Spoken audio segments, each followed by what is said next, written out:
Est-ce que je vais vivre autre chose? Est-ce que je vais m'en rendre compte? Est-ce que ce sera fini, puis voilà, ça s'arrête là? Je pense qu'on pense tous qu'on est invincible. Tu sais.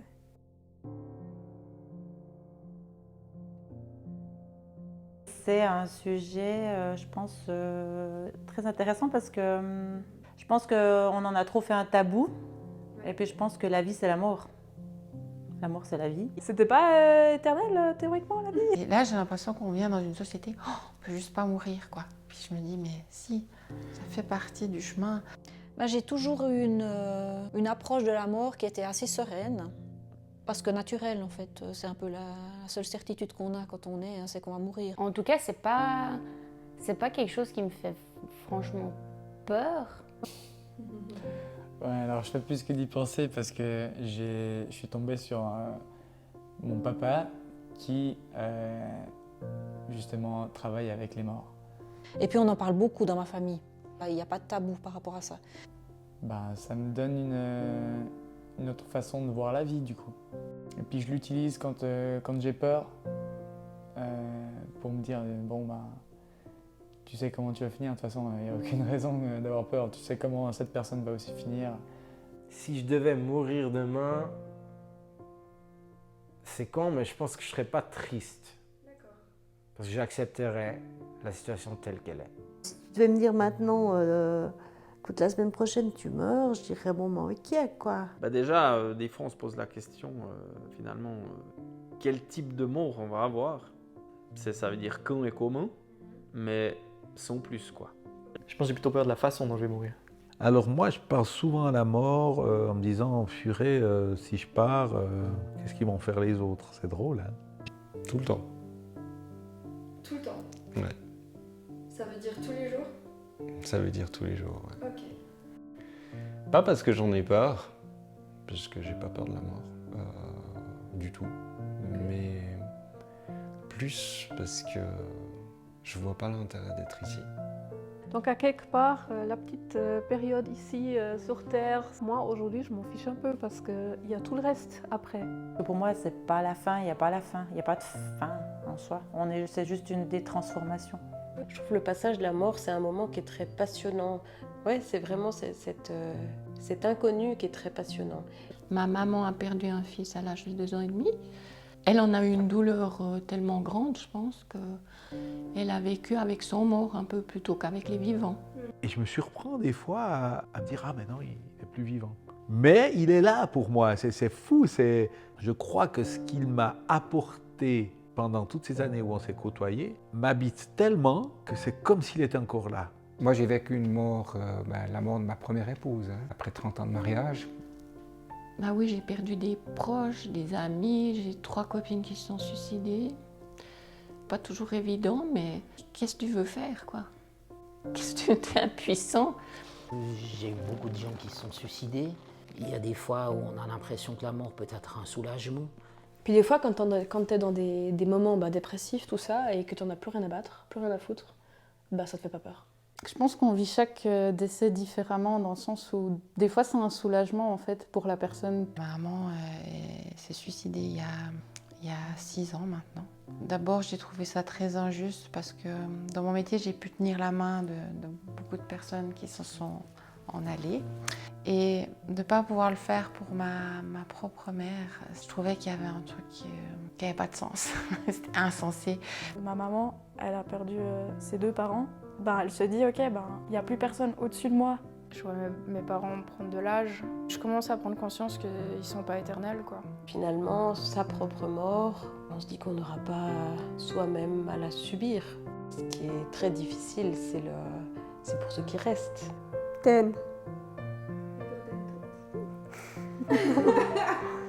Accusatif, choqué. J'ai ma sœur et ma mère qui sont décédées d'un cancer. Quand ma maman n'était plus là, un jour, subitement, ah mais attends, je suis finalement aussi à risque. Et quand j'ai eu le diagnostic de cancer, et moi j'arrive dans la voiture, puis je dis, ah mais de toute façon, j'ai compris, c'est de toute façon qu'un combat spirituel. Pas le côté, c'est rien, je vais pas pouvoir mourir de ça, mais plutôt dans le sens, il faut pas que ça me vole ma joie. Je vais faire une crise d'angoisse. Je te jure, ça me déclenche des crises d'angoisse. Enfin, c'est terrible. Ça fait peur et en même temps, ça a l'air si loin, mais ça fait peur quand même. Depuis toute petite, je me suis levée plein de fois pendant la nuit où j'allais, je me souviens, où je courais dans le lit de mes parents et je leur disais j'ai peur, j'ai peur, j'ai peur de mourir. Le soir, tout d'un coup, je me dis putain, un jour je vais m'éteindre. Littéralement, mon corps pète un câble. Il y a comme un fil, tu vois, comme si la connexion, elle n'arrive pas à se faire jusqu'au bout. C'est horrible. J'ai peur de ma mort. Plus souvent, quand j'y pensais, maintenant moins, c'était le soir avant de m'endormir et que je commençais à pleurer dans mon lit parce que j'étais là, je veux pas mourir. Qu'est-ce qui va se passer après la mort? Qu'est-ce qu'on va faire? J'imagine rien en fait. J'imagine qu'il n'y a rien après. Tu te mets à imaginer le fait qu'il se passe rien à l'infini. Dans une situation où il n'y a rien, il n'y a que toi et le noir, et ça reste comme ça tout le temps. C'est super flippant. J'ai de la peine à me dire que ça s'arrête vraiment. Parce qu'en fait, j'ai pas envie de me dire ça, surtout. Mais c'est difficile aussi quand on y pense de se dire ouais, tout d'un coup, un jour, on va fermer les yeux, puis il n'y aura plus rien. Je me suis peut-être fait une barrière pour ne même pas y penser. Het is wirklich so ein bisschen auch bei mir ein Tabuthema im Sinne von, ich beschäftige mich gar nicht mit dem. Mais j'ai envie de croire qu'en tout cas, s'il y a quelque chose et puis que t'es conscient, ça soit au moins agréable, quoi. Mais certainement, je crois pas à une chose qui a une grosse barbe, et puis est blanc, et puis qui te dit de vivre d'une certaine manière. Ça, je n'y crois pas. Mais je crois qu'il y a une force supérieure. On est tous connectés. Les énergies se renouvellent, tu vois. Elles ne s'arrêtent jamais.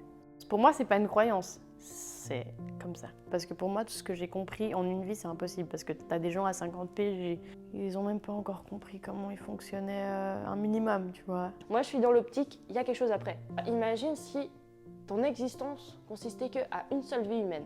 C'est vachement court pour apprendre. J'espère. Voilà.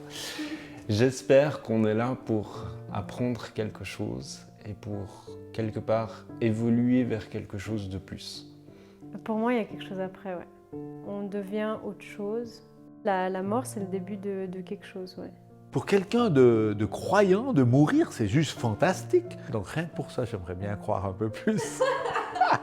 J'ai envie de croire qu'il y ait quelque chose après, mais oui, c'est quelque chose qui est hyper intriguant et on ne sait pas.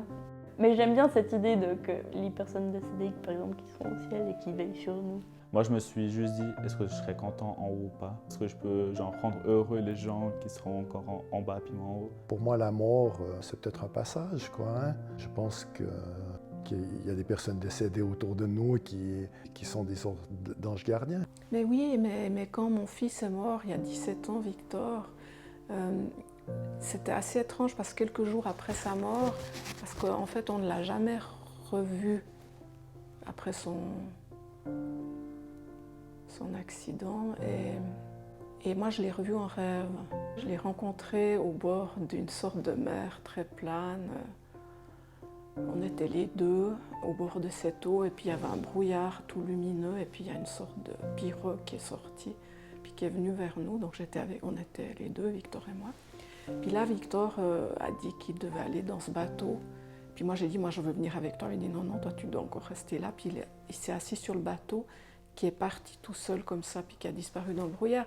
Et pour moi, c'était une manière de lui dire au revoir. Donc j'ai le grand espoir qui est quand même autre chose qui est... Par moments, je me voyais depuis, je sais pas comment expliquer, je me voyais mon corps et moi j'étais à côté. Puis des fois, je parle aussi aux morts. J'ai peur de la mort de mes proches, mais de la mienne, ça m'inquiète pas du tout. Aber irgendwie habe ich manchmal so Angst, so dass irgendjemand mega Wichtiges aus meinem Leben stirbt. Ich wollte einfach noch leben und irgendwie noch viel sehen und machen. La phrase ah, ça c'est les meilleures années de ta vie, tu vas voir, comme ça. Je trouve ça vraiment profondément triste parce que je me dis, si c'est les meilleures années de ta vie, ça sert à quoi de continuer en fait. Das Ende des Lebens ist der Tod und eigentlich ist das für mich wie das Ziel des Lebens ist der Tod. Die Frage ist jetzt, wie komme ich an das Ziel?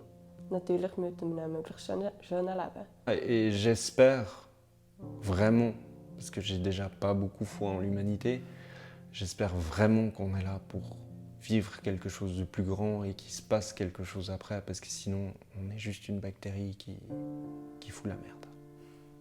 Et le job il est là maintenant quoi, pour grandir. Et puis ça va nous servir pour la suite aussi. Okay. Ouais, pour moi c'est important de faire ce qu'il y a à faire maintenant et puis pas de repousser. pour être encore mieux après. La finitude m'encourage et le moteur pour accélérer mes processus pour vivre pleinement aujourd'hui et pas reporter à demain. Peut-être que dans quelques années, on revivra ce même moment.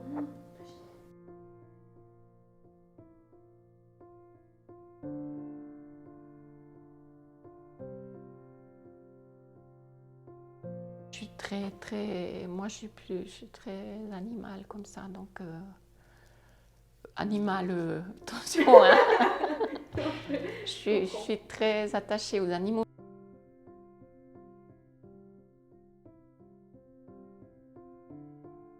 Oui, ça va bien, mais je parle trop. Tja, wo schlecht op. Ja, stimmt.